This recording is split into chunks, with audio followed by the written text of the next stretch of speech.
I got a new drone. This is the Typhoon Q140.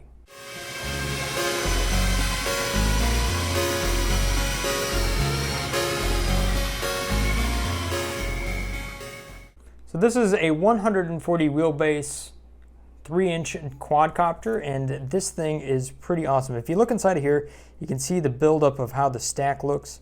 You got your F4 flight controller there. You have a 28 amp, apparently, B-Heli ESC all in one, so that's running D-Shot 600, and then you have your VTX on top of there. And this has actually been a little bit mislabeled, I think, on the website, because it says it's got 25 or 350 milliwatts, but it actually has a fair bit more options. You can see that it does have a beeper, so they decided to include that there, and you can see it connects right back here. I kind of tucked it in next to the upright of this frame right there. On top of that, you got the FrSky receiver, and with the bind and fly version that I got, that was included. And then you have your two antennas up here on top, kind of just they kind of just come bent out of the box, because this is what you get in the box, and the quad is just right there. So they do give you an extra set of props, and these are 3050 Ts, I believe. No, they're just 3050 props. However, they look a whole lot like the GemFan props right here. I would say if they're not the same thing, then they are a very, very close clone. Now, I think this is an excellent prop combination with the motor down here. And that's just based off of my personal testing that I've done with my other quad, which is this guy over here. But this is the 1408 stator size right there. So 14 millimeters in diameter, 8 tall. And then you got the 3600 kV, which is a good mid-range. They do make them a little bit lower, and they also make them higher. I'm running 3750s over here, and I just found that the GemFan 3052s are like the best prop that I've been able to put on this thing. They're definitely hard to tune, and we'll see that when we go to the footage of this, and how I had to do some tuning to get some smooth flight out of this quadcopter, because it just experiences a lot of prop wash unless you turn off a couple of filters.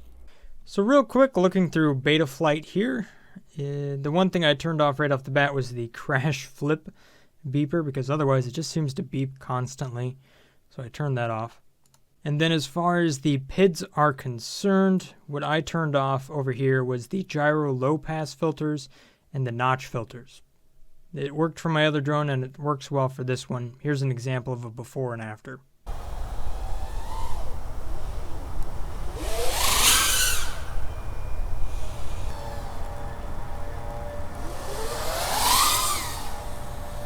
On a final note, they do give you a skid plate for your battery. So if you take your strap right here, which is included, it's not really rubberized, but it is included.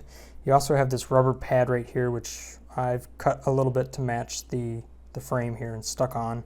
So yes, you get a strap, but it's pretty smooth. And you also get a skid plate for your battery when you go to mount that on there. And you get an extra beeper for whatever reason. Probably because the settings that this thing comes with, it just beeps constantly. So there's some things you got to turn off in Betaflight so that it doesn't drive you nuts. So as far as the construction of this frame, I really like it. So let's just take a look at this. You have individual arms that run out from the main body here. So if you look on the bottom, you can actually see it. So this arm right here is all one piece. It's carbon fiber, seems to be relatively thick. And you also have these nice chamfered edges to it, which is really nice. I like it. The one kind of cool thing about this, and I think it's almost a missed opportunity with this drone, is that there's this open channel that goes right through the middle here. So you can see where the arms are, and you can see that it has the two bolts that connect to it. And then there's a plate, and that's where the flight controller connects to, which is the upper plate, and then the lower plate just kind of holds everything together. I feel like that would be a great spot to put the receiver right here. Rather than way up at the top of the stack, you can just put it right down here. And then rather than have these little antennae just sticking up here where they're vulnerable, you can see this one, I crashed into a tree and it's already broken that off. I think I actually hit the tree right there.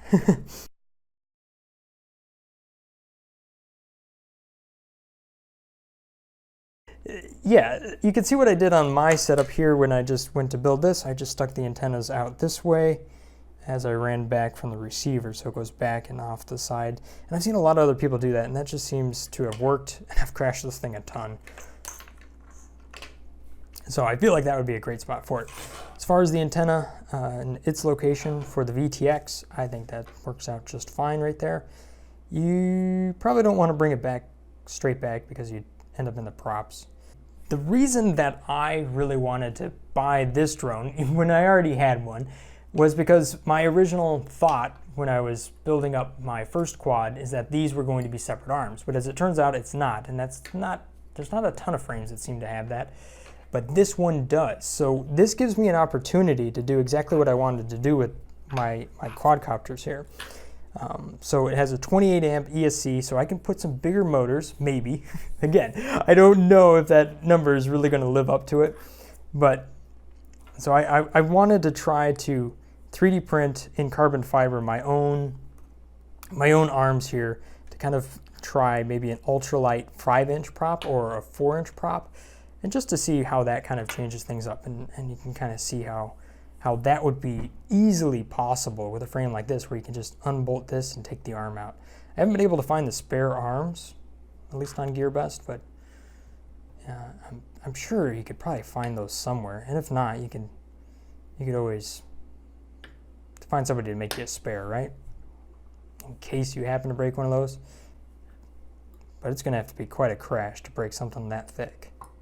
So the first thing that I don't like about this is this motor lead right here. You can see that this is like an 18 gauge wire, which seems kind of small, especially when you can put the battery next to it. I mean, this is a 3S battery. This is an 850 3S battery, and it has the XTC30 connector on it, but this wire is bigger than the one that's going to the ESC.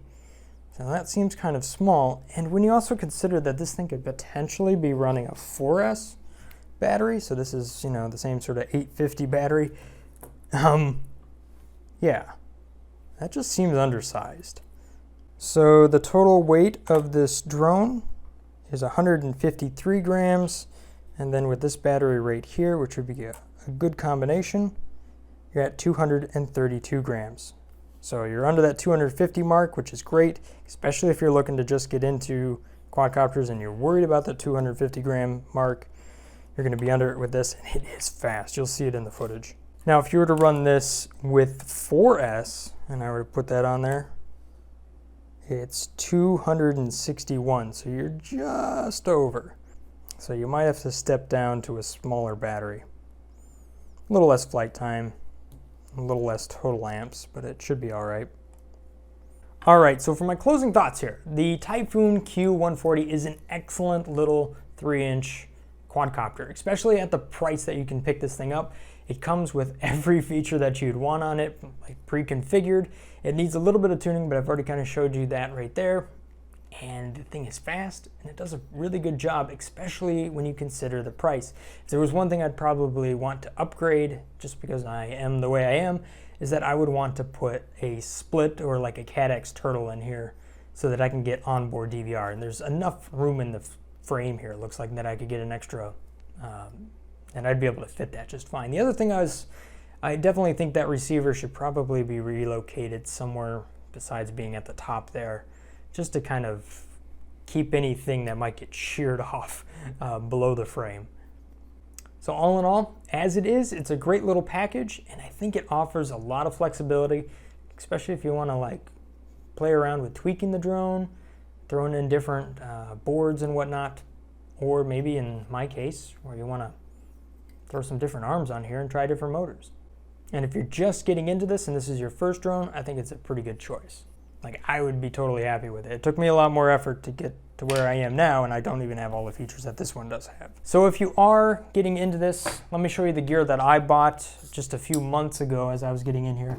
I got the FrSky X Lite. I love this controller. It's absolutely great, and it's also small. Not so much physically sized compared to everything else. It's all about the same size, but the case that it comes in is quite small. You're going to need to pick up the batteries that go inside of this because it doesn't come with batteries. So you'll need some of those and the charger that you charge that stuff with. So there's fair amount of parts that are to be considered there. So this is the charger right there. I think the charger and the batteries, I got them together. Obviously, you'll need a battery. There's a good chance you're going to need more than one, or I'd recommend more than one. 3 is probably the ideal number for starting out, because you could be flying one, you could be letting one cool and charging one, and you could just kind of cycle through that, and that's what I do. As far as the battery type that I would recommend starting off with, I think the Tattoo 853S's is perfect. It's a little bit bigger, it'll give you more flight time, 5 minutes, 6 minutes, no problem. Now obviously you'll need some goggles. I ended up going with the Eachine EV800D. Not that these are the best goggles out there, you can obviously get quite a bit better. The thing I like about this is that it will have some life after you've decided to upgrade. And I would really like some goggles. Maybe that's for Christmas, but the thing is, check this out. You can slide this front plate off, and then you have the screen on the inside. So if somebody wants to come along with you and just kind of watch the action, you know, they can watch this if you happen to have a second pair, like if you upgrade to goggles later.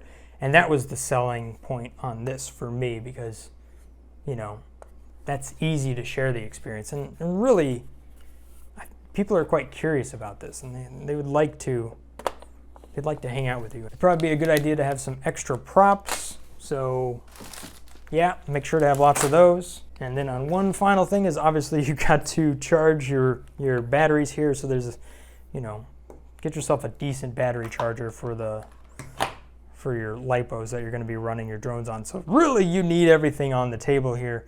So the drone itself is about, I'm going to say about 1/3 of the cost for getting into this hobby with reasonable gear that's going to last you beyond like your first whatever, right? You're not just going to get the cheapest controller. You're going to get one that you're going to want to use for a while, and you're going to get some goggles that you're going to reuse or have a use for after you've upgraded to something better, and a drone here that's going to be plenty fast enough, and you know, you could potentially modify and upgrade later. I think this is a great kit if you're looking to get into this hobby and you've never bought anything here.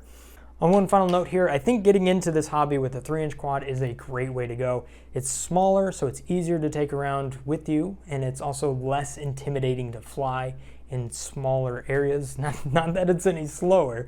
These things will still do 80, maybe even 100 miles an hour, no problem. So it's got plenty of speed. You might want to tune it down if you're just getting into this hobby, but the other thing is it's also got a lot less mass, so things tend to break less. You will bend these props like crazy, but you can pretty much just bend them all back. I've never broken a prop. I've just bent them beyond me wanting to repair them. Now, I have crashed this guy here hard many times, and I did eventually crash straight into the camera at one point and actually cracked the housing on that, which kind of messed it up.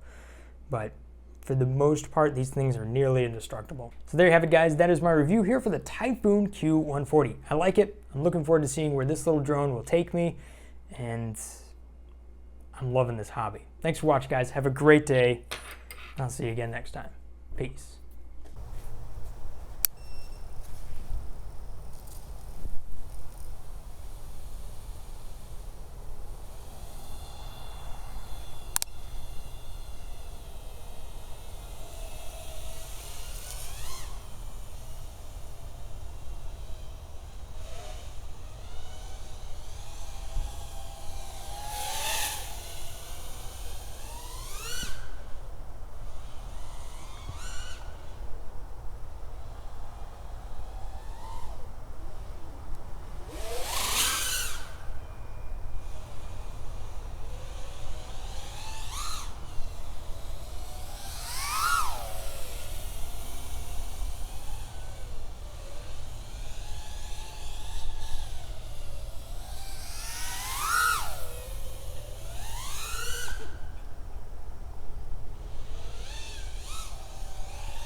What was behind me?